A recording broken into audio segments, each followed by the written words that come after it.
So it sounds like the NBA is considering some kind of promotion and relegation system. Welcome back to my series of what I think the NBA would look like if they were to ever implement some kind of promotion and relegation system. I've already touched on the topic a little bit, so go check out those videos. But in short, if the NBA were to start a second division, the teams in the second division could not be teams owned by the teams in the NBA the same way they are with the G League right now.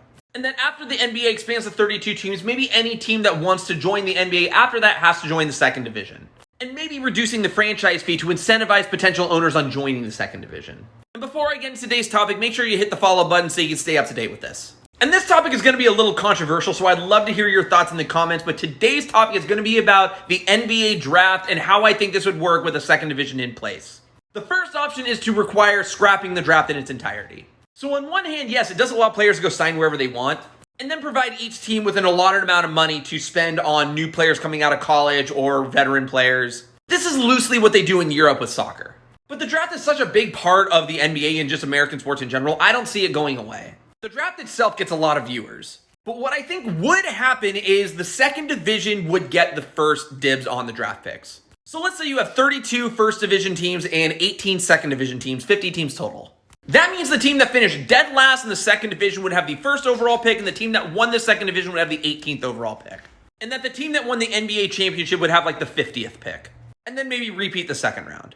Now the caveat to this is while it will reduce tanking at the first level, it won't do so in the second division. The other caveat to this is the best players drafted would go into the second division and not the first division. Unless a trade takes place. So as an example, if like the Charlotte Hornets traded the Spirit of St. Louis for the first overall pick.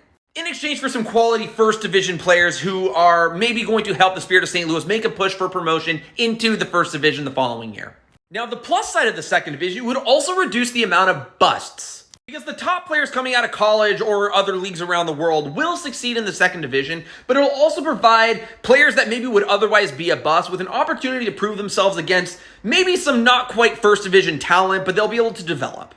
Having some of the best prospects coming out of college or other leagues and having them in the second division is going to give that second division a lot of eyeballs. A lot of people would watch that. Maybe a potential superstar player comes out of college, enters the second division, and helps the second division team achieve promotion in his first year. The dude would be a freaking hero in that city. And again, there's nothing stopping the first division teams from making trades with the second division. So don't get me wrong, there's pros and cons of letting the second division draft first. But ultimately, if this were to happen, I think there's still a draft. The draft is just too popular of a concept. But I think if the NBA were to have a second division, I think this is the way it would have to go. But yeah, I want to hear about your thoughts. Do you think it's a good idea to let the second division draft first? Or should we just scrap the draft entirely? I still don't think this is going to happen, but yeah, hit the follow button. I'll see you next time.